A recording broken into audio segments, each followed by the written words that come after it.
Well, one of the things would be having healthy networks of collaboration with existing players within the food sovereignty community.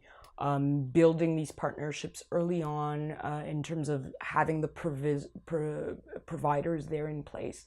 Who's going to be your supplier in terms of these everything from your bread to your greens to your like dairy, you name it, who's going to bring it in, what's their carbon footprint going to be, how do they treat their workers, keeping a supply chain in mind, because it's one thing to say we're going to take it over, but if you can't operate it properly, what's the point of taking it over, right? So building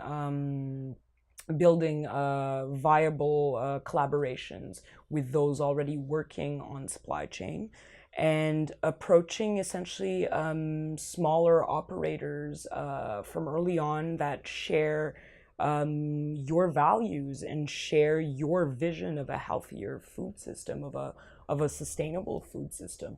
And I guess finance, it's a real problem, but looking at what are the channels that you're going to put into place to be able to finance all of this. Are there not nonprofit organizations? Are there foundations with charitable status that are willing to give you a grant? You know, what financial channels are you going to explore that are going to allow you to build this alternative to a typical capitalist economic model? Because if you're not going to operate it that way, I mean, you got to finance it somehow. So there's some definite challenges there. And also in terms of, say, the example of the consortium we were putting together, a lot of these players were interested in helping us kickstart this. And building this model to be emulated across Quebec, across Canada, across the world, and making a successful model that could show that, hey, food service contracts don't just need to be operated by corporations, but a lot of these smaller players couldn't necessarily engage in a secondary operation forever, right? They already have their primary operations. So if some of them need to move away from this and they're just helping you kickstart it, you in turn need to put in place infrastructure that will allow these models to thrive over time and to be successful over time. So that means you need a student body that's putting long-term infrastructure in place, kind of the way we did with the Concordia Food Coalition. Long-term infrastructure that will be able to slowly learn from these community efforts happening in the food sovereignty movement and implement it long-term on campus. And a lot of the obstacles that we faced were also just simple legal obstacles. You need, a small team of people willing and able to help you figure out the legal paperwork, figure out, and you also need people that are bilingual and people who speak French. A lot of the outreach necessary, it needs to be conducted in French. So I helped with a lot of this, but a lot of the people that were interested in helping our working group weren't always able to function in French. So yeah, you need a strong base of people that can go out there in the community and do all of this work. And lastly, you need a willingness on the part of the administration in a future scenario where perhaps all obstacles aren't just against you from the get-go, right? I wouldn't want to wish this on future generations to have to work within these impossible parameters that this consortium group worked against.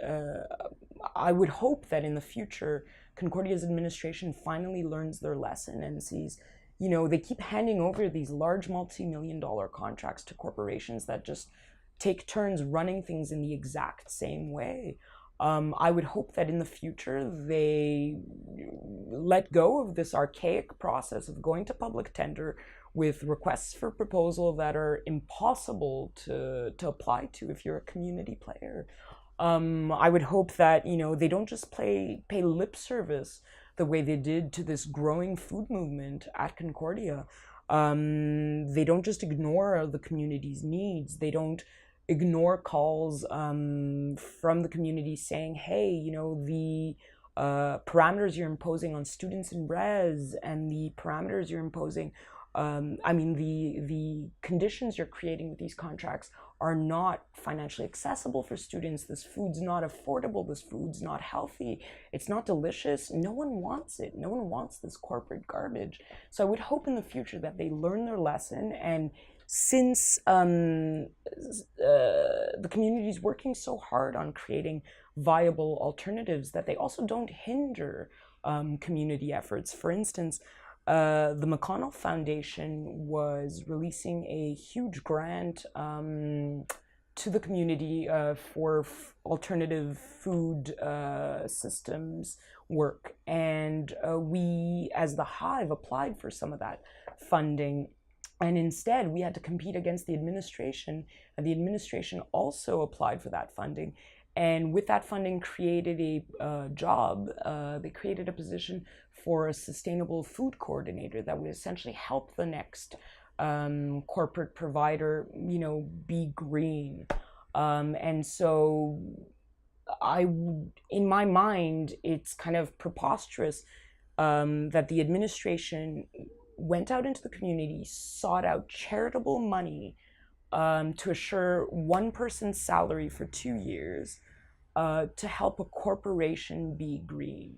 Meanwhile, the Hive was building a cooperative that was creating jobs for students, that was trying to operate as democratically as possible, that was trying to, do this whole from farm to plate model where we sourced everything sustainably, and we tried to lower our prices as much as possible, and like get better and better and better.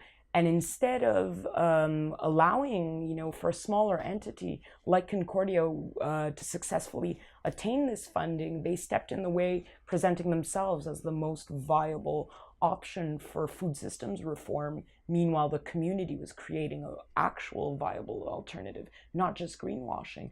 So I would hope that in the future, the administration, doesn't hinder really hard work coming from the community, and doesn't get in our way, and essentially helps this community thrive, and helps this community build successful alternatives.